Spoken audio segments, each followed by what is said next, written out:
కింద మాత్రం చేతనే అందుకే ఆలయాల్లో వేదపారాయణ నిత్యం జరుగుతుంది. పెద్ద పెద్ద దేవాలయాలు చూడండి 4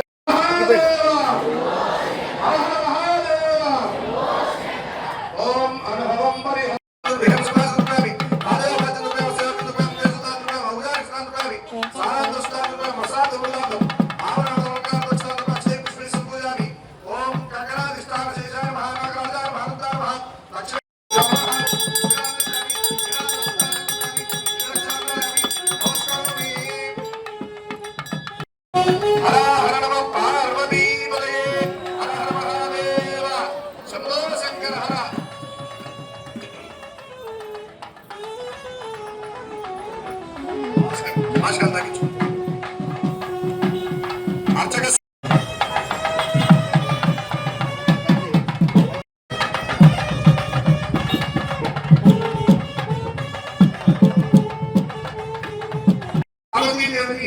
ఎల్లవేళలా కూడా ఇంటికి గృహిణి గృహముచ్చదే ఆ కైలాస పర్వతానికి మహారాణి లాగా చక్కగా చూసుకుంటానని చెప్పి ఆయన ప్రమాణం చేసుకున్నాడు హిమవంత పర్వతరాజుల వారికి. కాబట్టి చేసుకోండి.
కలకాలం చిరకాలం ఎలా అయితే ఉన్నదో ప్రతి ఒక్క దంపతుల యొక్క వారి దాంపత్య జీవనం కూడా వారు దేవులే కలిసిపోయి మధురాతి మధురమై వారి యొక్క దాంపత్య జీవనాన్ని సార్థక్యం చేసుకోవాలని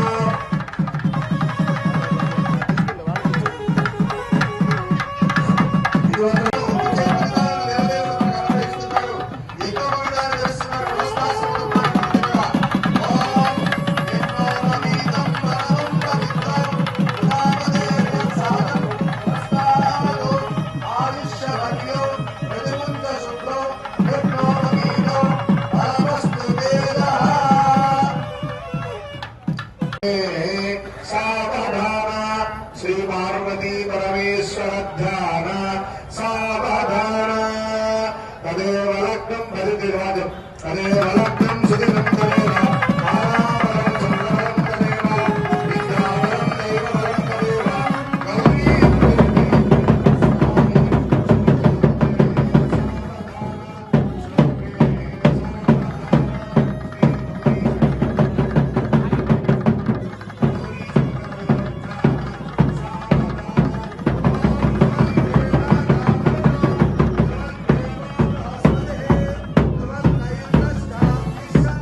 ధర్మానికి ప్రతీకగా హిమవత్ పర్వతరాజు వారు ఈ గృహస్థాశ్రమ ధర్మంతో బాధ్యతగా మెలగాలని పార్వతీదేవిని చదవాలని వివాహంలో ప్రమాణం చేయిస్తారు. మామగారు అడిగితే అల్లుడు చెప్తూ ఉంటారు, ఏమిటి? ధర్మేచ అర్థేచ కామేచ నాతి చరామి నాపి చరామి నాపి చరామి. ఎంతటి పరమేశ్వరుడైనా సరే భార్యని చూసుకోవాల్సిన విషయం వచ్చినప్పుడు ఆయన అందరి ఎదుట ప్రమాణం చేసి తనకు ఇవ్వాల్సినటువంటి గౌరవ మర్యాదలను తల్లిదండ్రులను మరిపించే విధంగా భర్తే తన యొక్క జీవనానికి హేతువుగా, అందుకే మాంగళ్యం తంతునానేనా